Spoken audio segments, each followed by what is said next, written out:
నమస్తే, welcome to BCN news. నేను విజయలక్ష్మి. ముందుగా ముఖ్యాంశాలు.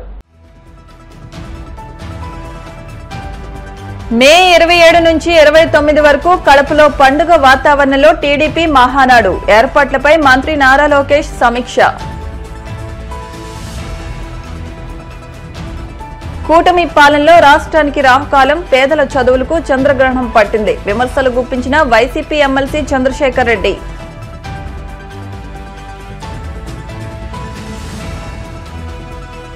చీరాల మున్సిపాలిటీ టీడీపీ కైవసం. మున్సిపల్ చైర్మన్ జంజనం శ్రీనివాసరావుపై అవిశ్వాసం తీర్మానంలో నెగ్గిన టీడీపీ.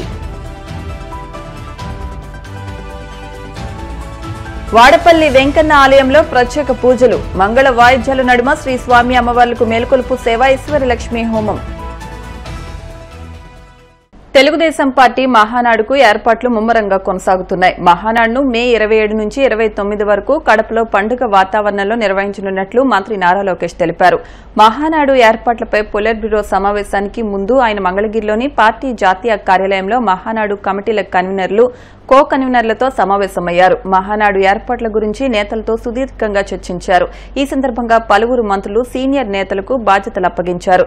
పొలిట్ బ్యూరో సమావేశంలో మహానాడు ఏర్పాట్లపై మంత్రి నారా లోకేష్ ఆధ్వర్యంలోని మంత్రుల కమిటీ నివేదిక ఇవ్వనుంది.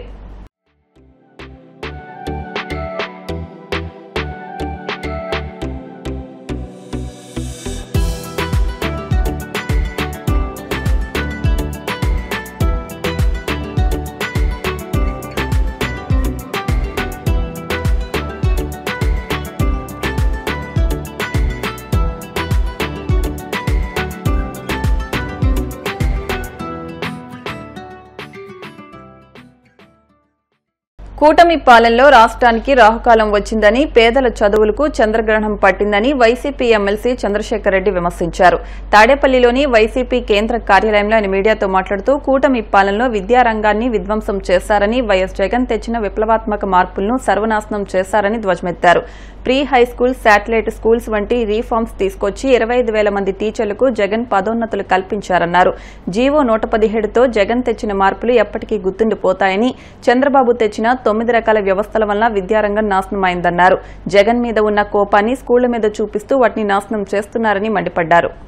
చంద్రబాబు నాయుడు గారు ఎన్నికలకు ముందు జగన్మోహన్ రెడ్డి గారు ఏదైతే జీవో నెంబర్ 117 తీసుకొని వచ్చి తద్వారా గవర్నమెంట్ స్కూల్స్ని ఒక అద్భుతమైనటువంటి ప్రమాణాలతో ఏ విధంగా డెవలప్ చేసినారో ఆ జీవో నెంబర్ 117ని నేను రద్దు చేస్తాను, అక్కడ ఉన్నటువంటి కొన్ని సమస్యలకి నేను పరిష్కారం చూపిస్తాను అని చెప్పి టీచర్లను కానీ ఎడ్యుకేషన్కి సంబంధించినటువంటి ఎంప్లాయీస్ అందరినీ కూడా ఒక మభ్యపెట్టి ఆయన ఎలక్షన్స్లో ఓట్లు వేయించుకోవడం కూడా జరిగింది.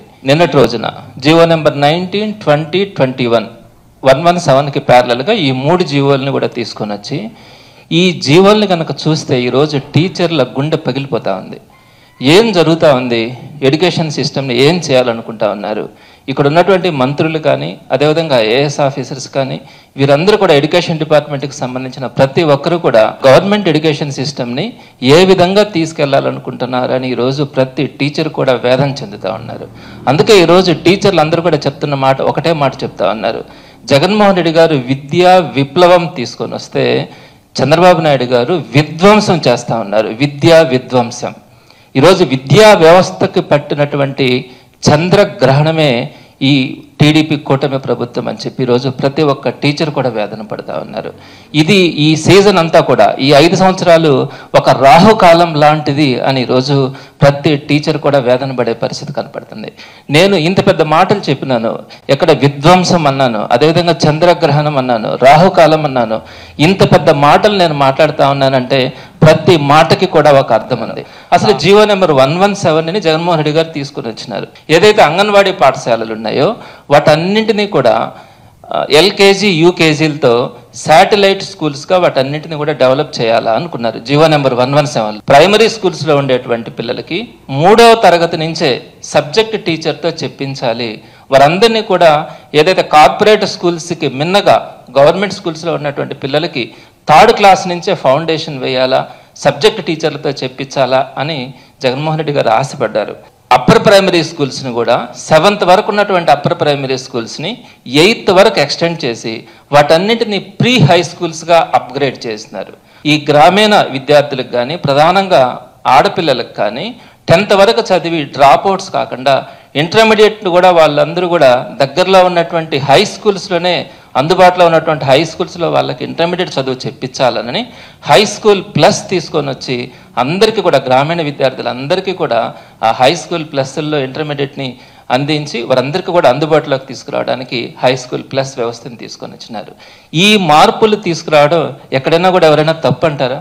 ఎంత మంచి వ్యవస్థని ప్రీ హై స్కూల్స్ని తీసుకురావడం కానీ, హై స్కూల్ ప్లస్లను తీసుకురావడం కానీ, శాటిలైట్ స్కూల్స్ని తీసుకురావడం కానీ, 3rd క్లాస్ నుంచి సబ్జెక్ట్ టీచర్తో చెప్పించాలనుకోవడం కానీ, ఇవన్నీ కూడా తప్పులు పాపాలు అని చంద్రబాబు నాయుడు గారు ప్రజల్ని రెచ్చగొట్టే ప్రయత్నం కూడా చేస్తారు. ఈ 117 జీవో ద్వారా కానీ జగన్మోహన్ రెడ్డి గారు తీసుకొచ్చినటువంటి రీఫార్మ్స్ వల్ల ఎన్ని డెవలప్మెంట్స్ జరిగినాయో తెలుసా?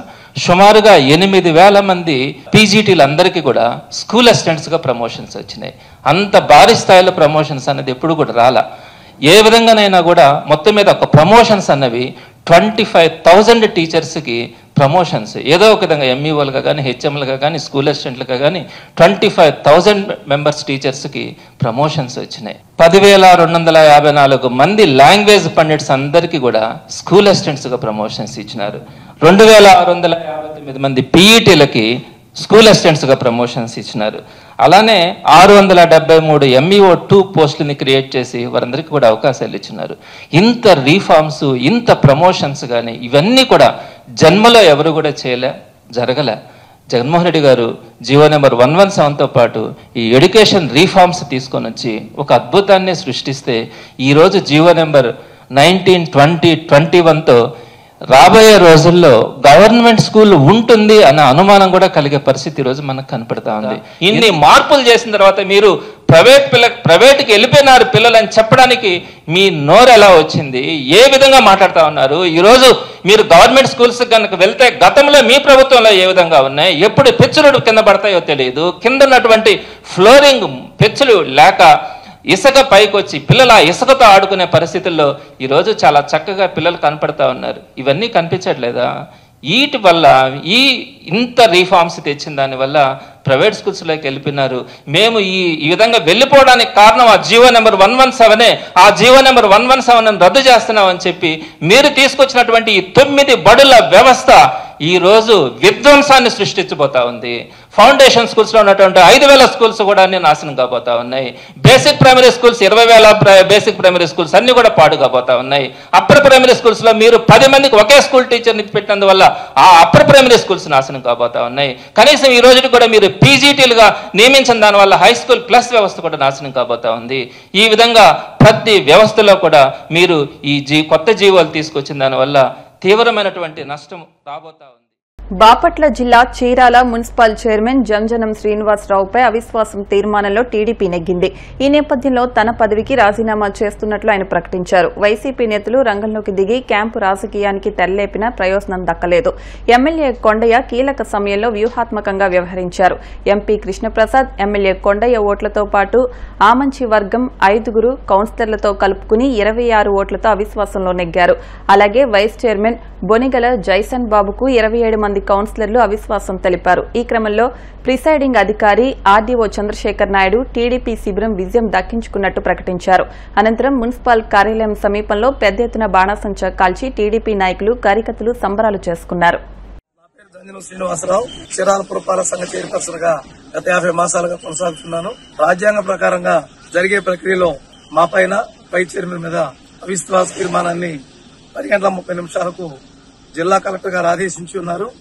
గతంలో వైసీపీ చైర్మన్ గా ఉన్నప్పటికీ కూడా కూటమి ప్రభుత్వం వచ్చిన తర్వాత తెలుగుదేశం పార్టీలో నేను గతంలో నారా చంద్రబాబు నాయుడు గారి యొక్క నాయకత్వం నాకు ఎమ్మెల్యేగా చీరాల శాసనసభ్యుడిగా తెలుగుదేశం పార్టీ తరఫున అవకాశం కల్పించారు 2009లో. అదేవిధంగా 2018లో కూడా నాకు తెలుగుదేశం పార్టీ తరఫున ఏఎంసీ చైర్మన్ గా అవకాశం కల్పించారు. నా మీద ఉన్నటువంటి ప్రేమతోటి కూటమి ప్రభుత్వం గెలిచిన తర్వాత నన్ను కూడా పార్టీలోకి ఆహ్వానించారు. నేను ఏప్రిల్ 30వ తారీఖున చీరాల శాసనసభ్యులు ఎంఎం కొండయ్య గారు, చీరాల నియోజకవర్గ ఇన్ఛార్జి నతాన్ ఉమామహేశ్వర గారి యొక్క ఆధ్వర్యంలో, లోకేష్ బాబు గారి యొక్క ఆశీస్సులతోటి, చంద్రబాబు నాయుడు గారి ఆశీస్సులతో నేను 30వ తేదీన రాష్ట్ర అధ్యక్షులు పల్లా శ్రీనివాసరావు గారి సమక్షంలో పార్టీలో చేరున్నాను. 23వ తారీఖు అవిశ్వాసం తీర్మానం ప్రవేశపెట్టిన తర్వాత నేను పార్టీలో చేరాను కాబట్టి ప్రక్రియలో భాగంగా ఈ రోజు అవిశ్వాసం తేదీ 10:30 కనుక తెలుగుదేశం పార్టీలో చేరాను కాబట్టి నా చైర్మన్ పదవికి రాజీనామా చేస్తున్నాను. ఈ రోజు నుంచి తెలుగుదేశం పార్టీలో చిరాల శాసనసభ్యుడు ఎంఎం కొండయ్య గారు, బాపట్ల పార్లమెంట్ సభ్యులు తెన్నేటి కృష్ణప్రసాద్ గారు కూటమి ప్రభుత్వం ఆదేశాల మేరకు క్రమశిక్షణ గల కార్యకర్తగా పనిచేస్తానని మరి ఇప్పటి వరకు నాకు అవకాశం కల్పించినటువంటి గౌరవ కౌన్సిల్ సభ్యులకు, చీరాల నియోజకవర్గ ప్రజలకు, నాయకులకు, నాకు అవకాశం కల్పించినటువంటి పెద్దలు బలరాం కృష్ణమూర్తి గారికి, వెంకటేశ్వర బాబు గారికి, ప్రతి ఒక్కరికి కూడా నాకు సహకరించిన వారికి ధన్యవాదాలు తెలియజేస్తూ చీరాల పురపాలక సంఘాన్ని 50 మాసాలు పరిపాలించే భాగ్యాన్ని నాకు కల్పించినటువంటి వారికి నేను సర్వగా రుణపడి ఉంటానని తెలియజేస్తూ ఎలాంటి వివాదాలు లేకుండా క్రమశిక్షణగా తెలుగుదేశం పార్టీలో చీరాల శాసనసభ్యులతో కలిసి వారి యొక్క నిర్ణయాల ప్రకారం పనిచేస్తానని మరీ తెలియజేస్తూ పాత్రికేయ మిత్రులకు, ఎలక్ట్రానిక్ మీడియా వారికి, ప్రజలకు, పోలీసు వారికి సౌర్యంగా తెలియజేస్తూ ఇప్పటి వరకు నాకు అవకాశం మరొకసారి ధన్యవాదాలు తెలియజేస్తూ అవిశ్వాసం పెట్టిన తర్వాత పార్టీలో జాయిన్ అవుతానని చెప్పనని వచ్చి చంద్రబాబు నాయుడు గారి మరి పాదాలు పట్టుకోనో మరి ఎట్లా చేసుకోనో ఎవరి పాదాలు పట్టుకోనో మరి తెలుగుదేశం పార్టీ జెండా కప్పుకున్నాడు. మరి ఈ విధంగా మాట్లాడిన మన చైర్మన్ గారు కవల ఇది వేసుకోకముందు నా మీద అవినీతి ఆరోపణలు ఏమన్నా ఉంటే నిరూపణ చేయండి అని చెప్పని మాట్లాడాలి కదా. కవల వేసుకున్న తర్వాత 100 కోట్ల అభివృద్ధి చేశాను, 100 కోట్లు ఎక్కడ చేశాడో చీరాల్లో చూపించాలండి. చీరాల్లో మరి అవన్నీ కూడా మాకు రాసి మాకు సబ్మిట్ చేయమని చెప్పండి. 100 కోట్ల అభివృద్ధి ఎక్కడ జరిగిందో ప్రెస్ వాళ్ళకి మీకు అందరికీ తెలుసు. మరి చీరాల నియోజకవర్గంలో 100 కోట్ల అభివృద్ధి అంటే మరి 175 నియోజకవర్గాల మొత్తంలో ఫస్ట్ ప్లేస్ లో ఉండాలి చీరాల అనేది. మరి ఎందుకు లేదు? అట్టడుగుగా ఎందుకు వెళ్ళిపోతున్నాం మనం చీరాల్లో? నేను అభివృద్ధి చేశాను 100 కోట్ల అభివృద్ధి అని మాట్లాడే మనిషి కవల వేసుకోక ముందు చేస్తే అది ఎట్లా జరిగింది, ఏంటి, ఏ అవినీతి చేశాడని చెప్పి మేము నిరూపించేవాళ్ళం. మరి ఈ రోజున వచ్చి తెలుగుదేశం పార్టీలో మేమందరం జాయిన్ అయిన తర్వాత వచ్చి తెలుగుదేశం టవల వేసుకొని ఈ రోజున అవినీతి నిరూపించమంటే అంటే మాలో మేమే తన్నుకోమనా లేకపోతే ఏంటి? నిన్న కూడా మాకు జరుగుతున్నటువంటి అవిశ్వాసానికి మద్దతుగా ఉన్న వాళ్ళని తను ఏ విధంగా ప్రలోభ పెట్టడానికి చూశాడో మరి మాకందరికి అర్థం కావట్లేదు. అది నువ్వు ఏ పార్టీలో ఉన్నావు, ఏ పార్టీలో నుంచి ఏ పార్టీలో వాళ్ళని సహకరించమని కోరావు, నువ్వు చేస్తున్నదేంటి? ఈ విధంగా చేస్తున్నాడు కాబట్టి పార్టీ సభ్యత్వం గాని తెలుగుదేశం పార్టీలకు వచ్చిన అతన్ని అసలు డిస్మిస్ చేయాలండి. మేమందరం కోరుకునేది, మా కోరిక కూడా అదే, తెలుగుదేశం పార్టీలోకి రానివ్వకూడదు అతన్ని. ఇప్పుడు కాసేపు ప్రకటనలు.